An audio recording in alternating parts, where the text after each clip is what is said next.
அடாடாடாடா! சிறகடிக்க ஆசை சீரியல் பார்த்தவங்கள விட, அந்த சீரியல்ல நடிச்ச நடிகையோட வீடியோ பார்த்தவங்க தான் இன்னைக்கு அதிகமா இருக்காங்க. எனக்கு ஒரு கிஸ் பண்ணுங்க பாப்போம். இத நான் வேணும்னு சொல்லல. இன்னைக்கு சோசியல் மீடியால நான் பார்த்தேன் அப்படின்னு சொல்லிட்டு ஒவ்வொருத்தரும் ஆஜராய் கமெண்ட் பண்றாங்க பார்த்தீங்களா? அத வச்சு சொன்னேன். அப்புறம் சாதாரணமா இன்னைக்கு ஏதாவது இந்த மாரி ஒரு கிசு, ஒரு அந்தரங்க வீடியோ, இல்ல ஏதாவது ஒரு நடிகை பத்தின ஒரு வீடியோ ரிலீஸ் ஆச்சுன்னா, உடனே யூடியூப் சேனல் 2 பேர் உட்காந்து பேசிக்குவாங்க. அந்த வீடியோ பார்த்தோனையுமே மியா கலிஃபா என்னையா அது இந்த பொண்ணு கண்ணாடி போட்டா மியா கலிஃபா மாதிரி இருக்கும் உங்களுக்கு. ஆமாப்பா, அந்த நடிகைக்கு இதே வேலை தான். இந்த நடிகை அவரை வச்சிருக்காரு, அந்த நடிகர் இவ்வளோ வச்சிருக்காரு, அந்த ப்ரொடியூசரும் இப்படி தான் பண்ணுவார் அப்படின்னு சொல்லிட்டு 2 பேர் பேசுவாங்க. அப்படி பேசுனதுல ஒரு சேனலை பார்த்தா எக்ஸ்ட்ரீம் லெவலில் பேசியிருக்காங்க. இந்த வீடியோ பார்த்தோன்னே எனக்கு இவனை ரோஸ்ட் பண்ணணும்னு தோணுச்சு. இப்போ ஸ்ருதி நாராயணன்னு பார்க்க முடியல. ஸ்ட்ரெச்சர்ஸ் இல்லை, ஒரு வயசான அம்மாவிட்ட இருக்கிற ஒரு விஷயமா இருக்குது. அந்த அவங்களையும் ரோஸ்ட் பண்ணிடுவோம். அதுக்கப்புறமா பைல்வான் ரங்கநாதன் அவரை ரோஸ்ட் பண்ணாமல் இருக்க முடியுமா? என்ன வீடியோ வந்தாலும் உடனே வந்து உட்காந்து தமிழ் நடிகைகள் அப்படின்னு சொல்லிட்டு பேச ஆரம்பிச்சிருவாரு. அவ்வளவு மோசமாக அருவருப்பாக எந்த ஒரு பெண்ணும் செய்ய துணியாத நிர்வாண வீடியோவில் வாழ்ந்திருக்கிறார் ஸ்ருதி நாராயணன். அதில் ஒரு விஷயத்தை இன்னைக்கு பேசியிருந்தாரு. அதே சிறகடிக்க ஆசை சீரியல் நடிகை பற்றி. அந்த வீடியோ பார்த்தோன்னே அவரையும் லைட்டாக ரோஸ்ட் பண்ண தோணுச்சு. அதனால் ரோஸ்ட் பண்ணிடுவோம். அதுக்கப்புறமா ஏதாவது எந்த வீடியோ அது நல்ல வீடியோ வந்தாலும் சரி, கெட்ட வீடியோ வந்தாலும் சரி, உடனே போயிட்டு பேட் கமெண்ட்ஸ் பண்ணுவாங்க பார்த்தீங்களா? கெட்ட வார்த்தைகளை பேசிட்டு அந்த வீடியோவுக்கும் அவங்க பேசுறதுக்கும் சம்மந்தம் இல்லாமல் கமெண்ட் பண்ணிட்டு இருப்பாங்க பார்த்தீங்களா? அவங்களும் இன்னைக்கு வருத்தத்துக்கு போகிறோம், ரோஸ்ட் பண்ண போகிறோம்.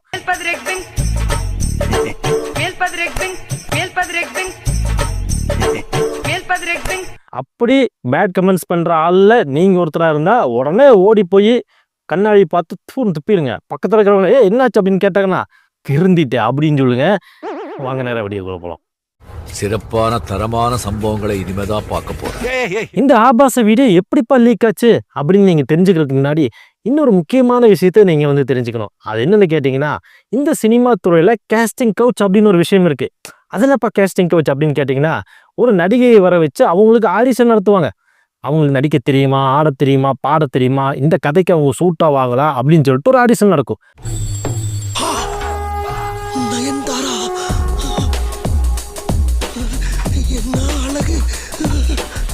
அப்படிப்பட்ட ஒரு ஆடிஷன் பேரு தான் கேஸ்டிங் கவுச் அப்படின்னு சொல்றாங்க. இப்படிப்பட்ட ஒரு கேஸ்டிங் கவுச் தான் வந்து இந்த சிறகடிக்க ஆசை ஸ்ருதி நாராயணனுக்கு நடந்திருக்கு. அதுவும் ஆபாசமான முறையில் அந்த ஆடிஷன் வந்து நடத்தப்பட்டிருக்கு. அதை ஒரு வீடியோவாக எடுத்து இன்னைக்கு ஆன்லைனில் லீக் பண்ணியிருக்காங்க. இன்னைக்கு அதை பற்றி தான் ஹாட் டாப்பிக்காக வந்து பேசிகிட்டு இருக்காங்க. அதுலேயும் ஒரு சிலர் என்ன பேசிக்கிறாங்கன்னா, இந்த வீடியோ உண்மையாகவே ஒரிஜினல் வீடியோவா இல்லை ஏஐ வீடியோவா சொல்லுங்க அப்படின்னு சொல்லிட்டு இன்னைக்கு அது ஏஐ வீடியோவா இல்லை ஒரிஜினலானு தெரிஞ்சுக்கிறதுக்கு ரொம்ப தீவிரமாக இருக்காங்க, ரொம்ப ஆர்வமாக இருக்காங்க. இவங்களோட ஆர்வத்தை பார்த்து நான் வியக்கிறேன். அப்படித்தான் வந்து இன்னைக்கு சோசியல் மீடியாவில் ஃபுல்லாக ஒவ்வொரு கமெண்ட் செக்ஷன்லையும் இந்த ஒரு டாபிக் தான் வந்து போயிட்டு இருக்கு. ஐயோ, இது ஏஐ ஜெனரேட்டட் வீடியோவா? தயவு செய்து பாருங்க. அந்த வீடியோவில் இருக்கிறது ஸ்ருதி நாராயணன் தானா இல்லை வேற யாராவது பொண்ணா இல்லை அது ஒரு பொண்ணே இல்லாமல் ஏஐ மூலமாக உருவாக்கப்பட்ட வீடியோவான்னு சொல்லி நம்மளாம் அனலைஸ் பண்ணுறதுக்கு முன்னாடியே வந்து இன்டர்நெட்டில் கதை எழுத ஆரம்பிச்சிடுறாங்க. கதை எழுதுறது மட்டும் இல்லாமல் இன்னைக்கு யூடியூப்ல உட்காந்து பேசுகிறாங்க. ஆமாம், இந்த நடிகருக்கு இந்த வேலை, பட வாய்ப்புகள் கிடைக்கலைனாவோ இல்லை தங்களோட மார்க்கெட் இறங்கிடுச்சுனாவோ இந்த மாதிரி அந்தரங்க வீடியோவில் நடித்து அதை லீக் பண்ணுறதுல இவங்க வந்து தொடர்ந்து இந்த வேலையை தான் பண்ணிட்டு இருக்காங்கன்னு சொல்லிட்டு பேசுகிறாங்க. என்னமோ இவங்க நேரில் உட்காந்து பார்த்த மாதிரி. இப்படித்தான் வந்து இன்னைக்கு சோசியல் மீடியாவை இந்த மாதிரி மக்களுக்கு தவறான ஒரு செய்தியை கொண்டு போய் சேர்க்குறாங்க. அப்படிப்பட்ட ஒரு 2 பேர் பேசிக்கிறாங்க. அது என்ன பேசிக்கிறாங்கன்னு கேட்டுவாங்க. அதெல்லாம் வந்து சும்மா நம்ம இப்போ இந்த லீக் ஆகிருக்கு அப்படிலாம், இதெல்லாம் லீக்கெல்லாம் கிடையாது. இதெல்லாம் பர்பஸாக பண்ணுறதே, பப்ளிசிட்டி பண்ணணும் அப்படிங்கிறத இதெல்லாம் ஒரு மார்க்கெட் வேல்யூ கிரியேட் பண்ணுறது தான். இந்த வீடியோவில் என்ன பேசிக்கிறாங்கன்னா, ஏங்க கேட்குற அப்படி ஏங்க இந்த நடிகளோட ப்ரைவேட் பாட்டெல்லாம் வந்து இந்த ஆடிஷனில் காட்ட சொல்கிறாங்களாமே, இதெல்லாம் வந்து ஒரு வக்கர புத்தியாக தெரியலையா அப்படின்னு சொல்லிட்டு கேட்குறா. அப்படி அதுக்கு அந்த கெஸ்ட் வந்து என்ன சொல்கிறாருன்னா, இவர் ஏதோ சினிமா துறையில் இந்த ஆடிஷனில் இருந்திருப்பார் போல இருக்குது. என்ன சொல்கிறாருன்னா, ஏங்க இதெல்லாம் ஏங்க நீங்கள் வக்கர புத்தியாக பார்க்குறீங்க, இதெல்லாம் வந்து யூஸ்ஃபுல்லு, இதெல்லாம் வந்து நாட்டை முன்னேற்ற பாதைக்கு கொண்டு செல்ற ஒரு நாகரிக வளர்ச்சி எடுத்துக்கோங்க அப்படின்னு சொல்லி சொல்கிறா. அப்படி காலகாலமாக நடந்துகிட்டு இருக்கு. இது சகஜமான விஷயம் அப்படின்னு. இது வந்து ரொம்ப ஈஸிங்க. இது வந்து வக்ர சிந்தனையே கிடையாது. இது வந்து ஒரு என்ன சொல்கிறது, ஒரு நாட்டை என்ன சொல்கிறது முன்னேற்றத்துக்கு கொண்டு செல்கிற ஒரு நாகரிக வளர்ச்சியில் இருக்கிற ஒரு ஒரு ஒரு ஒரு செயல் அது. எது இந்த நடிகைகளோட தொப்புளை காட்டுறது, தொடையை காட்டுறது, இதெல்லாம் வந்து நாட்டோட முன்னேற்றத்துக்கு பயன்படுற ஒரு நாகரிக வளர்ச்சி. அப்புறம் இன்னொரு விஷயத்தை பற்றி டிஸ்கஸ் பண்ணுறாங்க. அது என்னன்னு கேட்டிங்கன்னா, மக்கள் எல்லாம் வந்து இப்போ யாருமே வந்து சரியா இல்லையா. இப்போல்லாம் வந்து ஹோட்டலில் ஒரு ரூம் போட்டாங்கன்னா வந்து போலீஸில் வந்து செக் பண்ணுவாங்களா. அப்போல்லாம் அலறி அடித்து இது பண்ணுவாங்களா, ஐயோ போலீஸ் வந்துச்சுன்னு சொல்லிட்டு. இப்போ வந்து அப்படி இல்லையா, யார் எங்கே வேணாலும் தங்கலாமா, யாரை வேணால் கூட்டிகிட்டு போய் தங்கலாமா ஹோட்டல் ரூமில், எந்த போலீஸும் வர்றது இல்லையா. கவர்மெண்ட்டே வந்து என்கரேஜ் பண்ணுதான் இந்த விஷயத்த அப்படின்னு சொல்லி இன்னைக்கு மக்கள் மத்தியில் யூடியூப் சேனலில் பேசுகிறாங்க. முன்னாடியெல்லாம் வந்து போலீஸு ஒரு ரூம் போட்டு நல்ல விதமாக பொண்டாட்டியோட தங்கியிருந்தாலும் திடீர்னு போலீஸ் வேறு வந்தி வருதுன்னு ரூமில் அத்தனை பேர் கட்ட கட்ட கட்ட கட்ட கட்டன்னு எல்லாம் பரித வைப்பாங்க. இப்போல்லாம் அப்படி கிடையாது, போலீஸ்லாம் வர்றது கிடையாது. ஏன்னா யார் கூட வேணாலும் யாரு கூட வேணுமாலும் போகலாம்.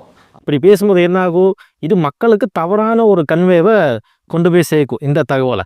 அப்போ என்ன நினைப்பாங்க, ஓ இப்படி ஒரு விஷயம் இருக்குது போல இருக்குது, இப்போ ஹோட்டல்லாம் இந்த மாதிரி வந்து யாரும் வந்து கேட்க மாட்டாங்க போல இருக்குது, நம்மளும் என்ஜாய் பண்ணுவோம் அப்படிங்கிற ஒரு மனநிலைமைக்கு மக்கள் வந்துடுவாங்க அப்படிங்கிறது கூட தெரியாமல் யூடியூப்பில் இதை பற்றி பேசுகிறீங்க. அதுக்கப்புறமா என்ன பேசிக்கிறாங்கன்னா, இன்றைக்கி சினிமாவில் இந்த மாதிரி விஷயங்கள் நடக்கிறது சகஜது தானா. முதல்லலாம் வந்து 30% பேர் தான் வந்து சினிமாவுக்குள்ளே இருப்பாங்களா, இன்றைக்கி 70% பேரும் சினிமாவுக்குள்ளே வந்துட்டாங்களா. அது மட்டும் இல்லாமல் பேரண்ட்ஸை வந்து சினிமாவில் தான் வந்து தங்களோட குழந்தைகளை வந்து அனுப்பி வைக்கணும்னு சொல்லிட்டு ஒரு முடிவோடு இருக்காங்களா. பேரண்ட்ஸ்க்கு எல்லாமே தெரியுமா, இந்த மாதிரி வந்து நம்ம குழந்தை இந்த ஃபீல்டுக்குள்ளே போனால் இந்த மாதிரிலாம் நடக்கும்னு தெரிஞ்சே தான் வந்து அனுப்பிச்சு வைக்கிறாங்களா அப்படின்னு சொல்கிறாங்க. சினிமாவில் மட்டும்தான் பணம் ஈஸியாக சம்பாதிக்க முடியுமா, அதனால் இந்த ஊர் உலகம் எப்படி இருக்கோ அந்த மாதிரி இருந்துட்டு போயிடணுமா. ஒரே உள்ள அம்மனமாக இருக்கும்போது நம்ம மட்டும் ட்ரெஸ் போட்டிருந்தா நம்மளை கேவலமாக பார்ப்பாங்களாம். அதனால இந்த ஊர் உலகம் எப்படி பண்ணதோ அதே மாதிரி பண்ணிட்டு போகிறத பெஸ்ட்டு. அது மட்டும் இல்லாமல் இந்த மண்ணு சாப்பிட்றத மனுஷங்க சாப்பிட்டு போயிட்டோம் அப்படிங்கிற ஒரு பொன்மொழியை, ஒரு பழமொழியை வந்து நம்ம ஐயா அவர்கள் சொல்லியிருக்கிறாரு. கேட்டுவாங்க. எங்கே நீங்கள் ஈஸி கோயிங்காக மணி சம்பாதிக்க முடியும் அப்படிங்கிறது இந்த ரூட். அப்போ இந்த ரூட்டுக்குள்ளார ஒரு பெண் குழந்தைய போனால் அந்த பெண் குழந்தைக்கு இவ்வளோ விஷயங்கள் இருக்குதுன்னு அர்த்தம். இதெல்லாம் செஞ்சால் தான் அது அந்த இடத்துக்கு வர முடியுங்கிறது இது பேரண்ட்ஸுக்கும் தெரியும், தெரியாமல் இல்லை. புரியுதுங்களா. இதெல்லாம் தெரிஞ்சாலும் காலம் ஊரே அம்மனமாக இருக்கிறப்ப நாம் ட்ரெஸ்ஸு போட்டுட்டு நின்னோம்னா நம்ம பைத்தியக்கார கொடுத்துடணும்னு சொல்லுவானுங்க. ஊர் எவ்வளியோ அவ்வளியும் நம்ம இருந்துட்டு போயிடுறது நமக்கு நல்லது.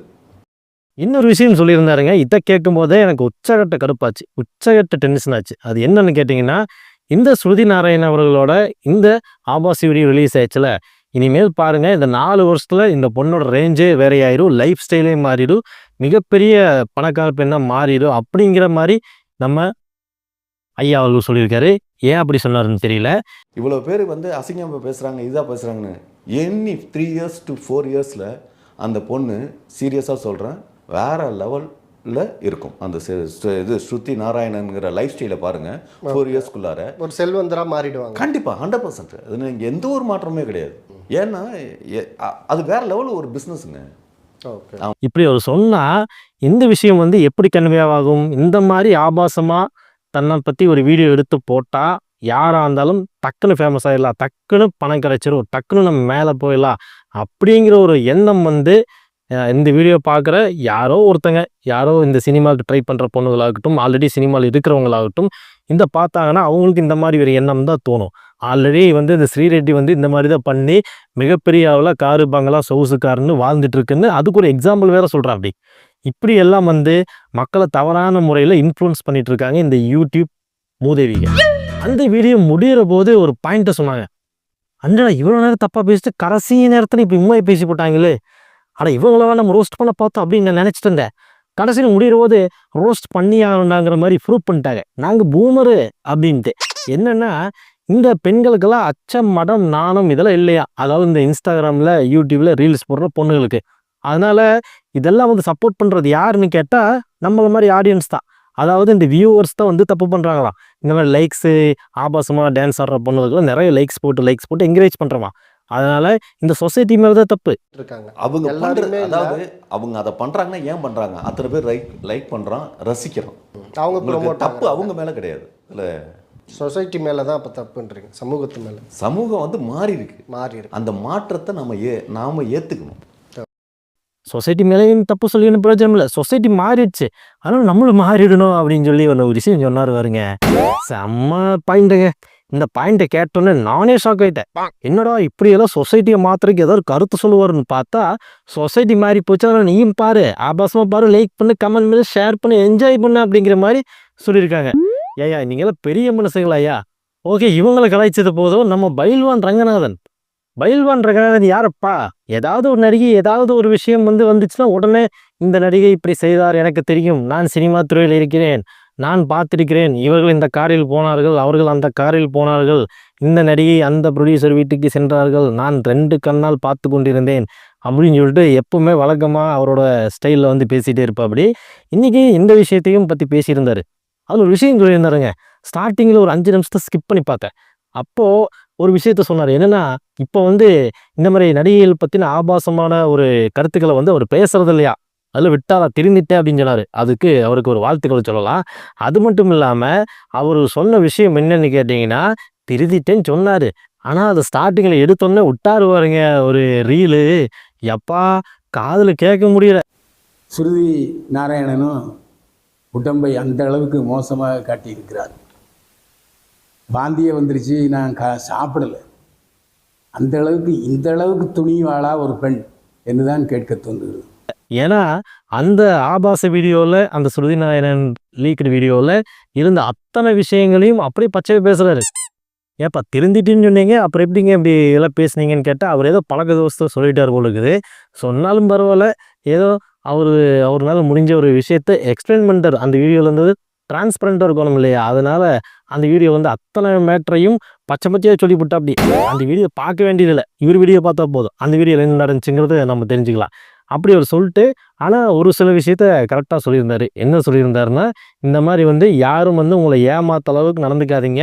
நீங்கள் ஒரு மானமிகு தமிழச்சியாக இருந்ததுன்னா எவனாவது கூப்பிட்டு உங்களை நான் ஆடிஷன் எடுக்கிறேன், இப்படி நீங்கள் என்ன சொல்கிறது, வேண்டாம் அதெல்லாம் பண்ண சொல்கிறாங்க, பண்ணாதீங்க. அதனால் நீங்கள் அப்படிப்பட்ட காசும் வேண்டாம், சினிமாவும் வேண்டாம்னு ஓடி வந்துடுங்க அப்படின்னு சொன்னார். என்ன மாதிரியான ஃபோட்டோ ஷூட்டு, அந்த கேரக்டர் என்ன, வசனம் கொடுங்க, வசனத்தை பேசி காமிக்கிறேன்னு சொல்லுங்கள். அதை விட்டுட்டு நீ பின்னால் காமி எல்லாத்தையும் அவுத்து போடுன்னு சொன்னால் காரி மூஞ்சிலேயே உமிழ்ந்து விட்டு வந்து விடுங்க. அதுக்காக இப்படி ஒரு அருமையான வீடியோ போட்டதுக்காக அவரை ட்ரோல் பண்ண முடியல, அவருக்கு சப்போர்ட் பண்ணிடலாம். இனிமேல் இந்த மாதிரி ஒரு நல்ல வீடியோ போட சொல்லலாம். ஆனால் இந்த ஆபாசமான வார்த்தைகளை வேண்டாம் ஐயா. ஏன்னா நிறைய பேர், கோடிக்கணக்கான பேர் பார்த்துட்டு இருக்காங்க.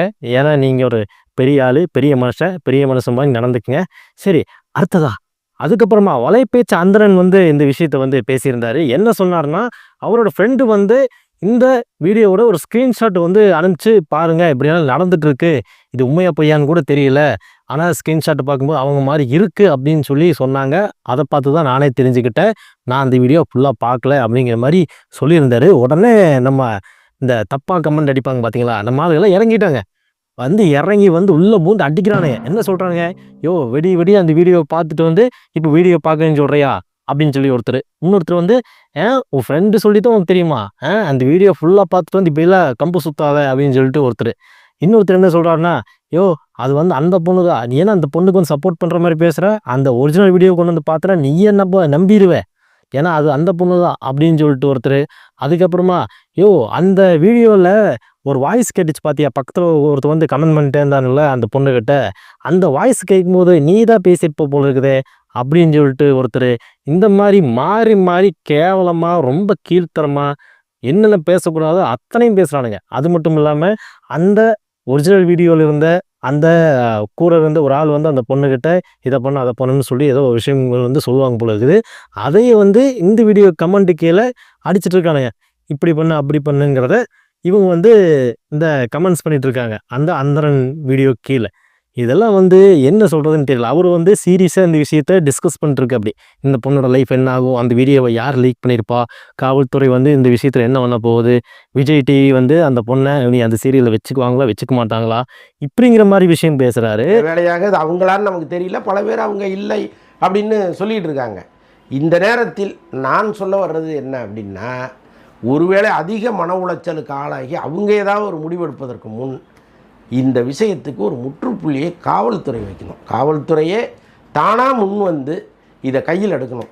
இது உண்மையான வீடியோவா, அப்படி உண்மையான வீடியோவாக இருந்தால் அந்த பெண்ணை ஏமாற்றியவன், அந்த எதிர்முனையில் இருந்த அந்த கயவன் யார் அப்படிங்கிறத சைபர் கிரைம் கண்டுபிடிக்கணும்.